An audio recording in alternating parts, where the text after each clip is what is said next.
Compositrice, interprète, artiste à la voix douce et charmante à la fois, elle casse les codes et s'impose au monde musical en 2018 avec son sacre à The Voice Afrique francophone. Elle a forgé son univers dès l'enfance en écoutant des artistes R&B en vogue dans les années 2000. Elle évolue dans la world music.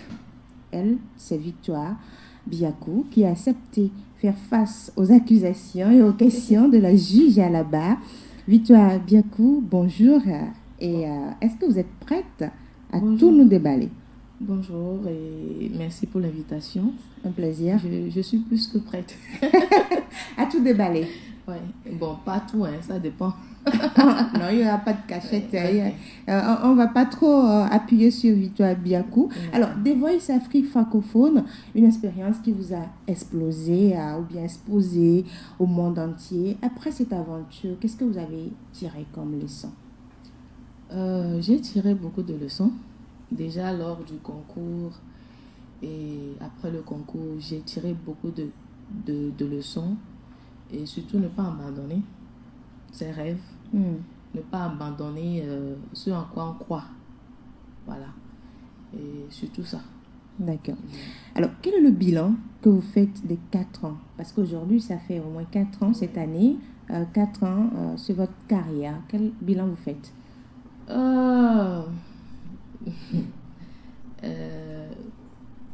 Vous avez tout suivi. Et au début, il y a des gens qui me posaient des questions. Et je crois bien qu'il n'y a pas longtemps, j'ai donné des explications sur ma page. Et je ne vais pas revenir là-dessus. Oui. Mais par rapport à ma carrière, je dirais... Bon, moi, je suis fière de ce que j'entreprends. C'est vrai que j'aurais aimé que ça soit plus que ça. Mais... Comme vous le savez tous, je l'ai dit dans mes interviews. Actuellement, je suis en autoproduction. Et je vais posément, mais sûrement. Voilà. Donc, je suis fière de mon parcours. Fière de votre parcours, mais avec des grincements de dents, parce que vous auriez aimé avoir autre chose. C'est cela? Bien sûr. Bien sûr. Qu'est-ce qui vous déçoit aujourd'hui? Ou bien qu'est-ce qui vous a déçu? J'ai déjà eu à parler de ça. Bon, je suis du genre, j'aime pas trop revenir sur le passé. Et comme je l'ai dit, j'avais fait une petite vidéo sur ma page où j'ai donné quelques explications. Oui. Si les auditeurs sont intéressés, ils peuvent faire... juste une petite note pour que ceux qui ne sont pas trop je dirais juste, après le concours, normalement, ce qui devait être fait n'a pas été respecté. Bien sûr. Et moi, je dirais pas que j'étais naïve, mais j'étais plutôt patiente. J'espérais que ça allait être fait. Mais avec le temps, j'ai compris que... c'était autre chose. Ouais, c'était autre chose. Donc, mais ça ne m'a pas arrêté. Ça ne m'a pas arrêté. Je me suis dit, ok, tant mieux. Moi, je vais avancer de moi-même, de mes propres moyens. Et voilà, c'est ce que je fais actuellement. Et donc, depuis votre sacre en 2018, vous l'avez dit en mai 2021, que vous n'avez rien perçu, rien reçu de la production du concours comme récompense à votre sacre, contrairement à celle qui a gagné la précédente édition. Est-ce qu'il y a eu évolution? Cette année, on est en 2022. Est-ce qu'il y a eu un changement? Évolution par rapport à quoi? Est-ce que vous avez reçu vos prix? Non, excusez-moi. Quand j'avais fait ma sortie, c'était pas une réclamation. Bien sûr. C'est pour expliquer à mes confrères. Oui, parce que les gens demandaient, vous êtes devenu quoi finalement? Les gens demandaient et les gens se permettaient de me juger, de vous insulter. Vous avez gagné beaucoup d'argent, vous n'avez rien fait avec. Donc, je tenais à leur expliquer qu'en fait, je n'avais rien reçu. Si ça ne tenait qu'à moi, pourquoi j'avais fait la sortie finalement? Sinon, dans ma tête, je n'allais même pas... Oui. Je n'allais même rien dire là-dessus parce que je me dis, je suis du genre, c'est pas ma voix, ou bien c'est la volonté de Dieu en fait. Oui. Donc quand c'était arrivé, je me suis dit, ok, bon, la vie continue.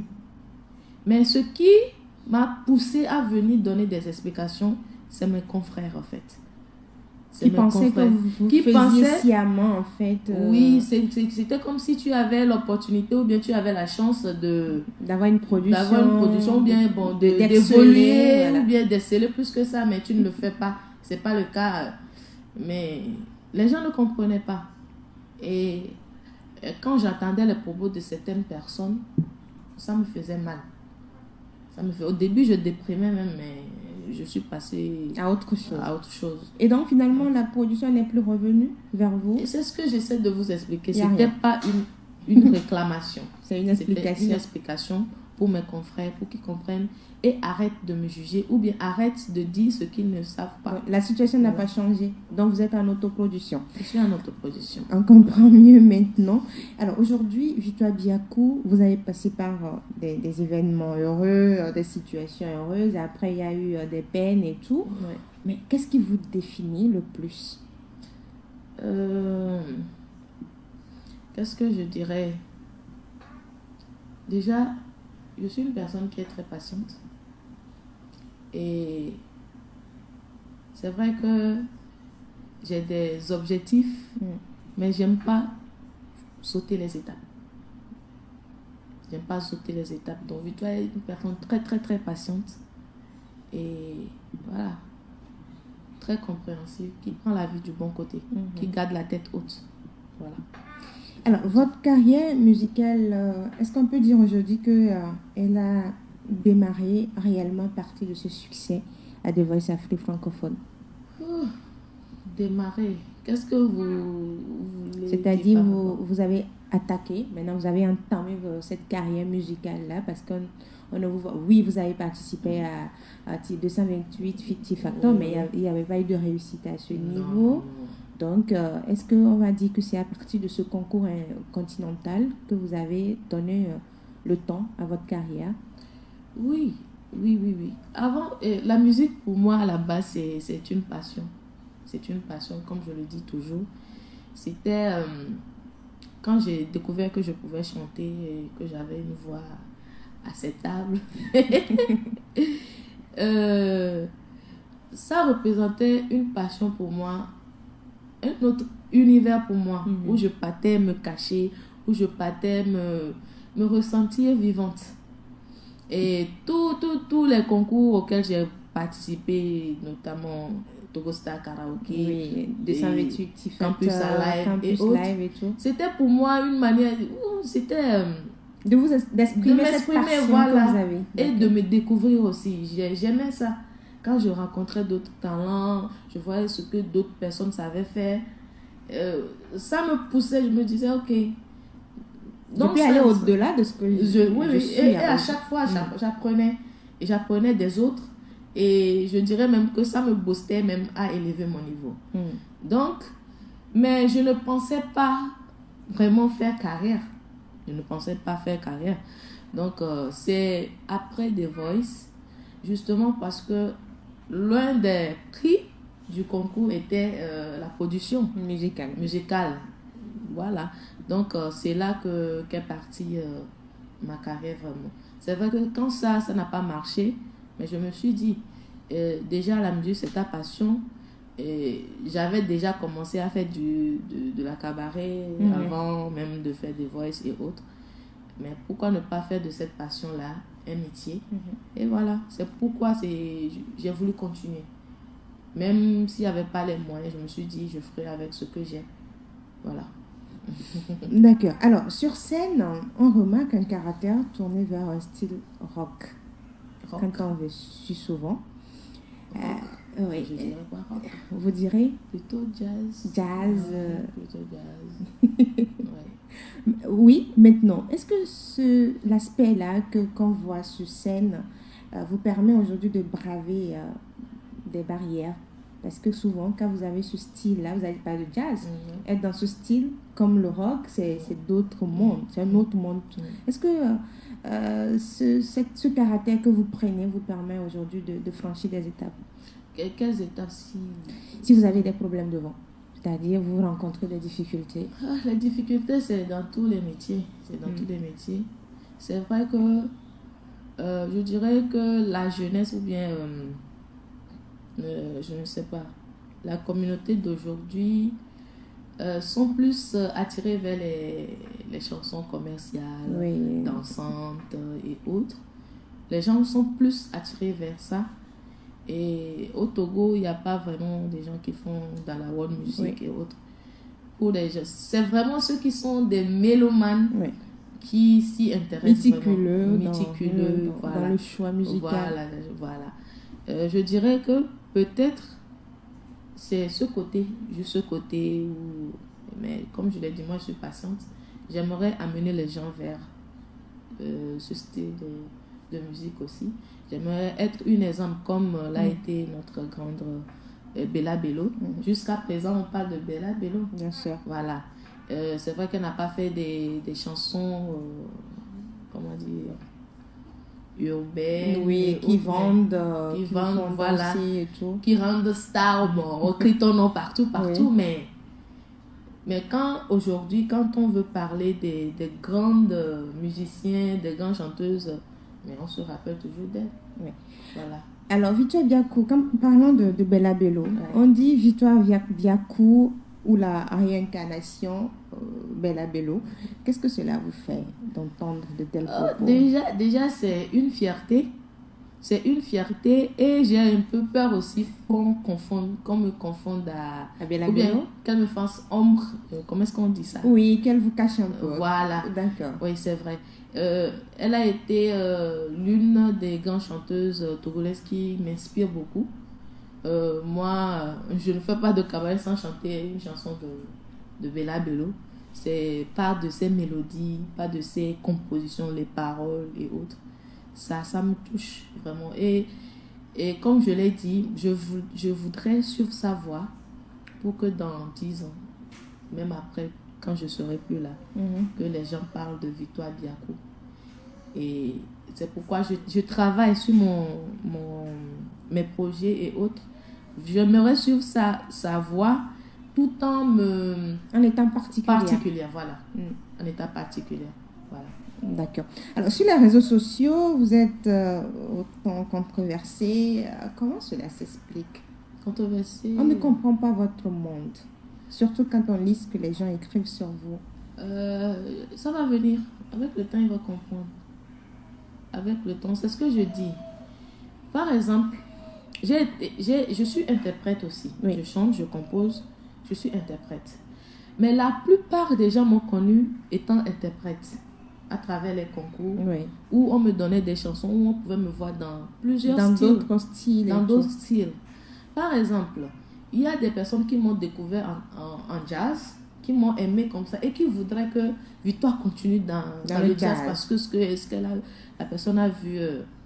Et il y a d'autres personnes qui m'ont vu presser des chansons, par exemple des chansons de Emi Alade où j'étais en feu sur la scène et autres.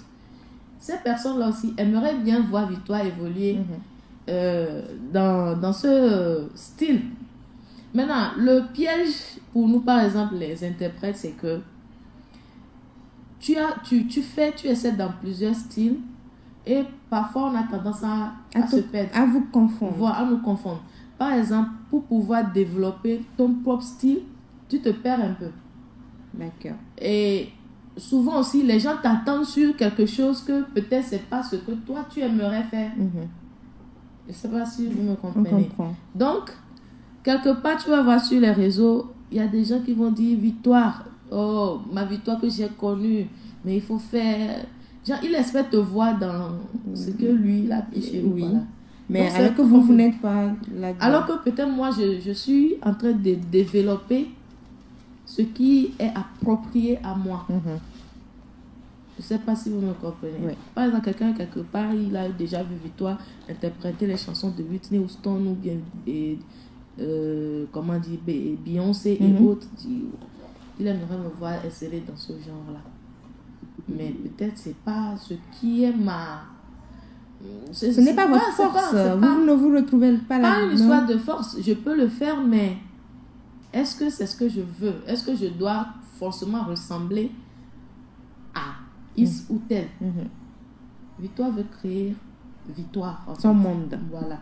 Le monde victorieux. Voilà. De victoire. Voilà. D'accord.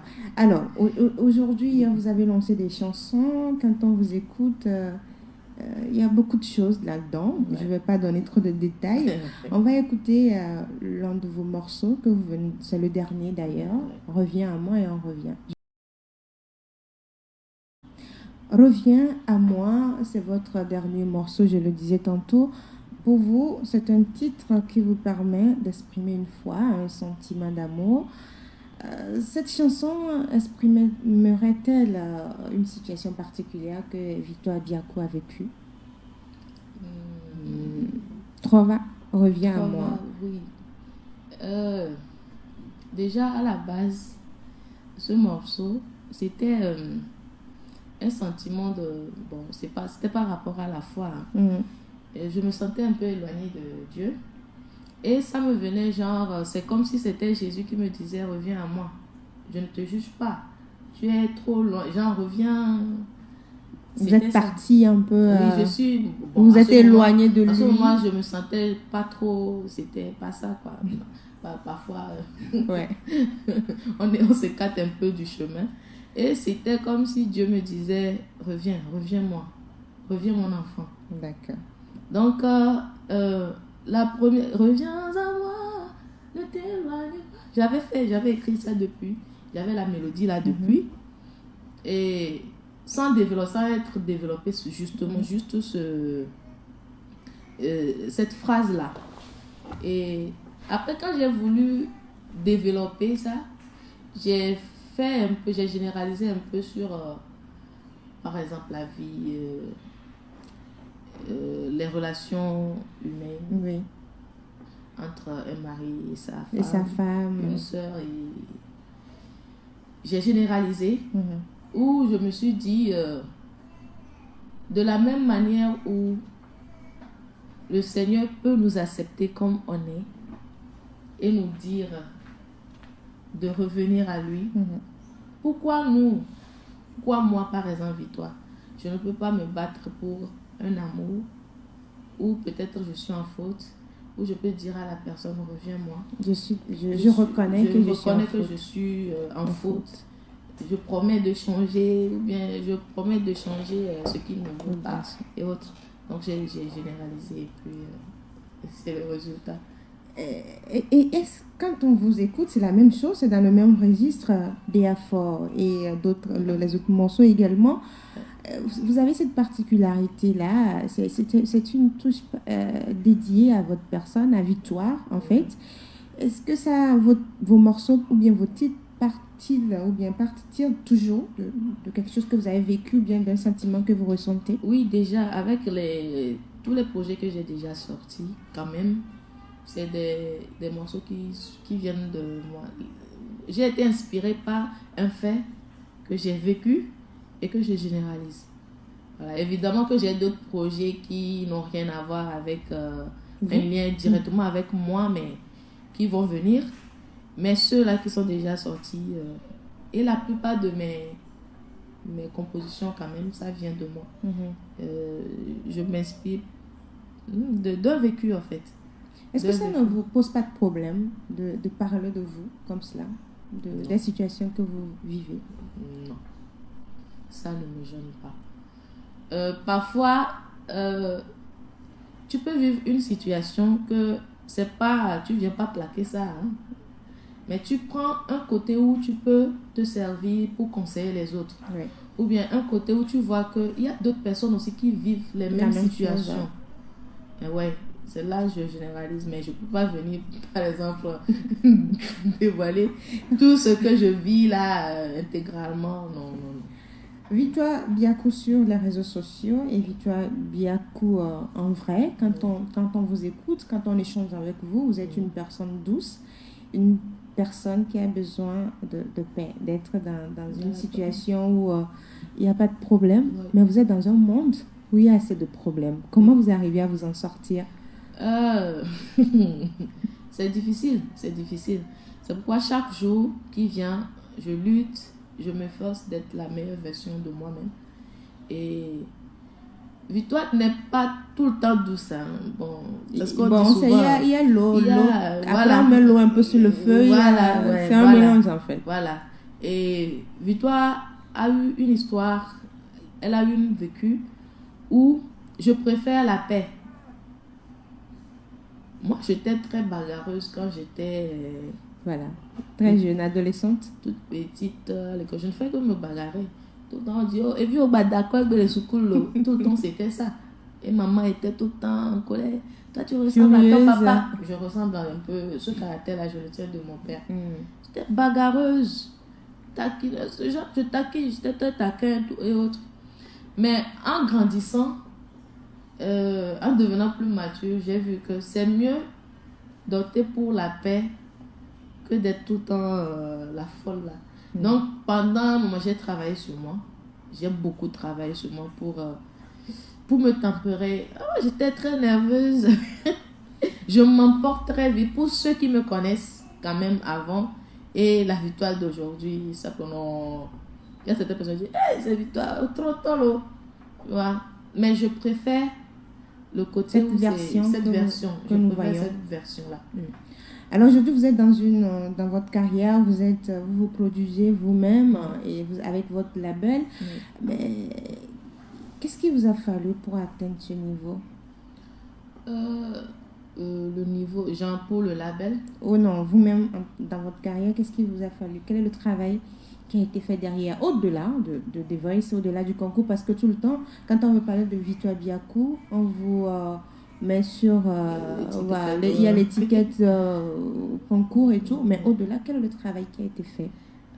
Déjà, je me bats toujours, c'est ce que je dis tout le temps quand on me pose des questions sur j'aimerais même que dans les prochaines interviews on oublie même ce chapitre là.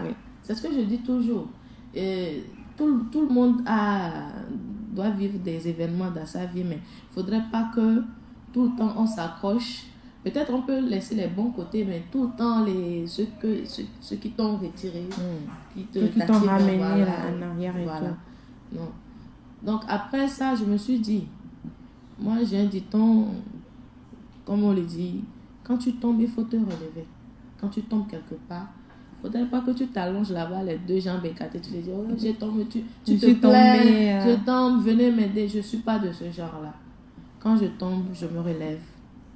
Parce que je sais que personne ne peut le faire mieux que moi-même.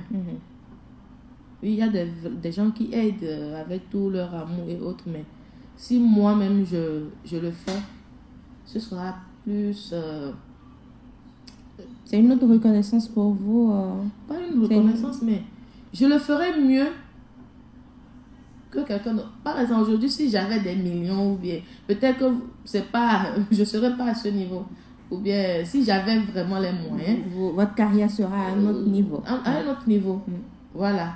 Donc, moi, je me bats toujours. Je me bats toujours et peu importe les difficultés, je vais continuer quand même. Je vais continuer jusqu'à ce que, tant que Dieu me donne la vie. Est-ce que les gens vous comprennent? Cette philosophie que vous avez, est-ce que les personnes qui vous entourent comprennent cette idéologie? Pas forcément. Et je suis de nature, j'aime pas. Je suis en train de travailler là-dessus. Comme j'ai dit, je suis en train de travailler là sur moi-même. À un moment donné, j'étais un peu réservée sur moi-même. J'aime pas trop aller vers les gens. De peur d'être rejetée. De peur qu'on me refuse ce que je demande. Parce que je suis je suis folle, je suis folle, mais je suis très très sensible aussi. Oui. Je suis très très sensible. Et je prends beaucoup les choses à cœur. Donc, j'aime pas trop m'ouvrir. J'aimais pas trop m'ouvrir. Et on me dit aussi que c'était pas bon. Dans la vie, il faut aussi s'ouvrir à d'autres personnes. Donc, comme je l'ai dit, je travaille sur moi-même. J'essaie de m'ouvrir à d'autres personnes. C'est vrai que beaucoup de personnes ne me comprennent pas. Mais est-ce que je vais vivre selon le désir des autres? C'est ma vie. C'est ma vie. J'espère qu'ils me comprendront. J'espère que bon nombre aussi me comprennent. Et voilà. Je ne peux pas faire ce que... Parce que la personne ne connaît pas mes visions, mes objectifs. Je ne peux pas forcément faire ce que toi tu veux que je fasse. Mais je suis très ouverte pour les conseils, les critiques et autres. Je prends, j'analyse. C'est bon pour moi, oui. Alors, pour sortir un projet, on vous suit souvent, c'est tout un travail que vous faites derrière. Est-ce qu'on peut avoir une idée? Parce que après, quand vous sortez le projet, on se dit, waouh, c'est vraiment un lourd projet préparé en amont. Déjà par rapport au travail, bon, moi j'avoue, moi je suis pas très bonne en français.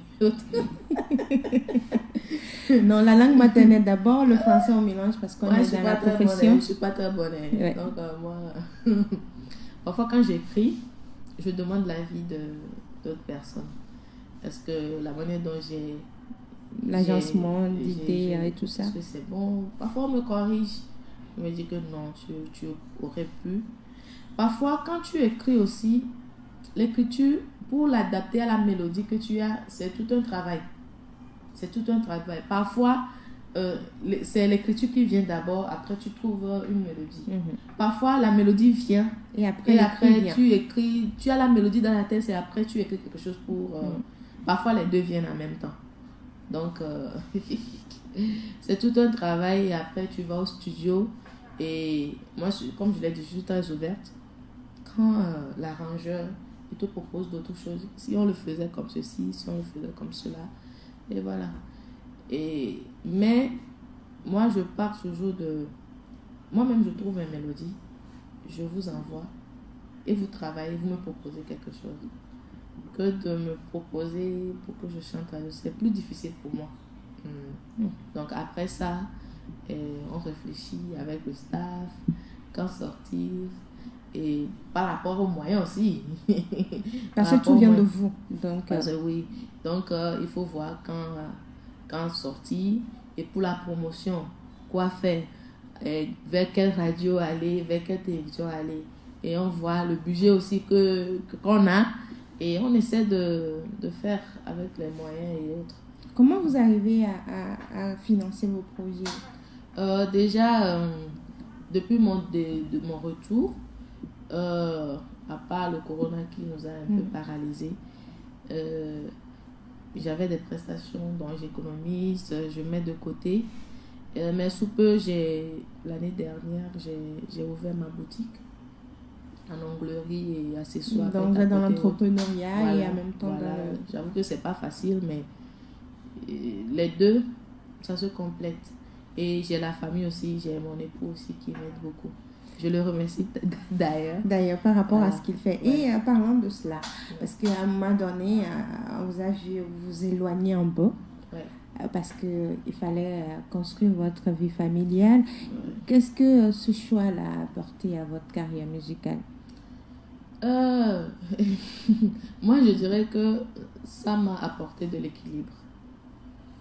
Comme je dis, souvent quand on me demande qu'est-ce qui te rendrait le plus heureux dans ta vie, genre, je disais toujours avoir une vie de famille réussie. Un enfant, une famille. Une famille bien établie. Ça me tenait à cœur. Et si vous réécoutez mes interviews précédentes, vous verrez que quand on me pose la question par rapport à la famille, je suis quelqu'un qui est très, très, très... la vie de famille quand même. Si on me demande même aujourd'hui de classer, je dirais je mettrais... La famille d'abord. La famille et d'abord. La carrière musicale après. Oui. D'accord. Heureusement que je suis tombée sur une personne qui a épousé ma vision, qui m'encourage dans cette voie-là. Ça, c'est une chance. Et j'aurais pu tomber sur quelqu'un qui n'aime pas du tout d'accord que tu fasses la musique ou bien que tu continues. Donc, je rends grâce à Dieu que mon mari et la famille, tous ceux qui ont finalement adhéré à cette vision-là et m'encouragent beaucoup. Vous avez reçu une médaille, chancelier de l'ordre du Mono. Oui. Est-ce que ce titre a changé votre vie d'une manière ou d'une autre, cette reconnaissance-là de l'État togolais? Non, bon, c'est un titre.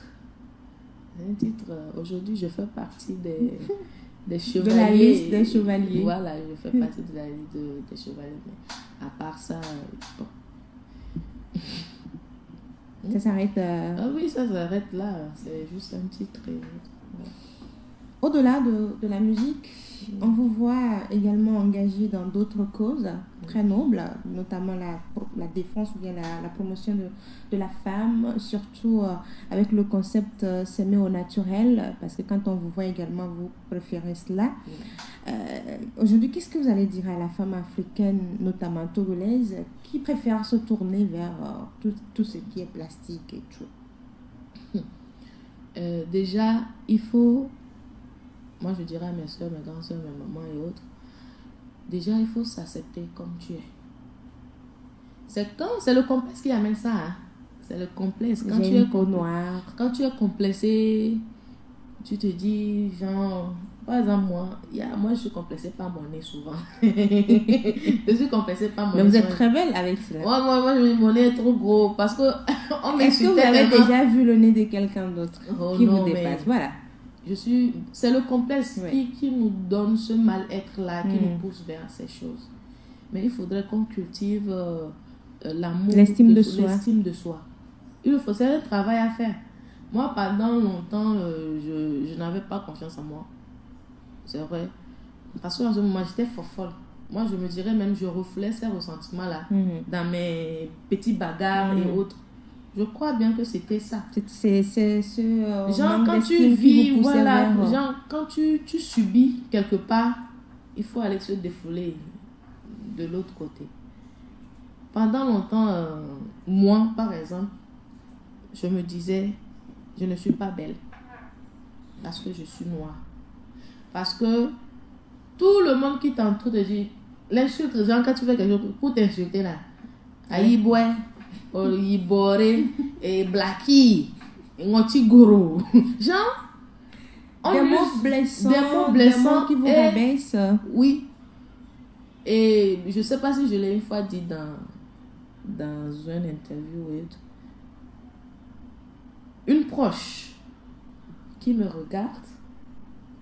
Quand je dis une proche, c'est vraiment très très proche. Oui. Qui me regarde. Et j'étais au CM2. Hein. J'étais enfant. Hein. Je n'ai jamais oublié ça. C'est resté. Je me suis même dit, je vais travailler, j'aurai de l'argent, je vais réussir. Et le jour où je vais réussir, là, je vais l'appeler pour lui dire ce que tu m'avais dit quand j'étais enfant. Là. Elle me dit, oh, toi tu es noir. Hein. Parmi tous les enfants de maman, toi tu es noir. Tu es noir, même tes fesses belles. Souvent, il y a un haut de visage, tu es noir, mais au moins les membres, c'est un peu plus clair. Quand on s'habille et tout. Voilà. Mais moi, je suis noire de la tête jusqu'au pied. C'est ce qu'elle a eu à vous dire. C'est la même chose, quoi. Genre, la manière de me c'est comme ça partout. Hein. Ne vous faites pas des... Non, mais regardez, mais... Comment... Genre... Toi, tu es la seule personne, genre, parmi les enfants de maman qui est comme ça, qui est vilaine. Ça m'a touchée. J'ai pleuré. Et je me rappelle même ce que j'avais porté le jour-là. Toute l'image est là. Et c'est l'occasion en même temps de tirer l'attention des parents et de la famille sur le fait qu'il faudrait pas rabaisser les enfants. Ce sont ces mots-là qui amènent les jeunes à vouloir changer la peau, à être une autre personne. Voilà. Justement. Mais heureusement que ma mère, par contre, elle nous a éduqués d'une manière... On n'avait pas grand-chose. Hein. On n'avait pas grand-chose. On vivait le jour au jour. Mais ce qu'elle ne cessait pas de nous répéter, il faut toujours faire avec les moyens que tu as. Il faut toujours faire avec ce que tu as. N'envie pas les autres, ce que quelqu'un d'autre a. Peut-être lui, il a de la famille ou bien il a les moyens. Et toi, tu vas voir ce que la personne a. Après, tu viens me pleurer dans mes jupes et autres. Donc, elle nous a forgé un peu le mental. Donc, ça m'avait permis quand même de rester... De vous accrocher. De m'accrocher. Et tout le temps, je me disais, ok, maman disait toujours, il faut s'accepter comme soi. Ça m'a beaucoup aidé. Des paroles qui vous ont aidé aujourd'hui avec cette carrière que vous embrassez. Est-ce qu'il y a des projets devant pour Victoire Biakou? Bien sûr. J'ai beaucoup de projets. J'ai beaucoup de projets, tant sur le plan de la carrière musicale, de l'entrepreneuriat et autres, du label aussi. J'ai beaucoup de projets et Inch'Allah, si Dieu nous prête vie. Et et quand vous sortez les projets, comment la réaction du public, comment vous ressentez cette réaction-là? Déjà, il y a quelque chose que je ne cesse de répéter à mon agent. C'est pas forcément quand je sors, c'est vrai que j'aurais aimé que ça touche beaucoup de personnes, ça part. C'est ça l'objectif de tout le monde. Mais si ce n'est pas ça, c'est pas grave. Moi, je dis toujours, quand je sors ma chanson, même si c'est une seule personne qui est touchée, qui m'écrit, qui me dit, oh Victoire, ta chanson là, ça m'a touchée, ça m'a dit quelque chose, ça me suffit. Vous voulez toucher beaucoup plus les cœurs? Je veux plus toucher les cœurs. Changer les cœurs. Amener les gens vers mon monde. Que par exemple, je ne dis pas que ce que les autres font, c'est pas bon. Pas dans les chansons commerciales. Celui-ci sort cette chanson aujourd'hui, tout le monde est derrière. Demain, quand quelqu'un d'autre... Alors que quand tu cultives ta communauté, genre tes fans... Vous fidélisez en fait voilà, une communauté où je sais que si c'est 5000 personnes qui suivent Victoire, peu importe les morceaux que je sortirai, c'est pas... Ça va pas vaciller parce qu'aujourd'hui j'ai sorti ici. Ils seront toujours fidèles, ils seront toujours là pour moi.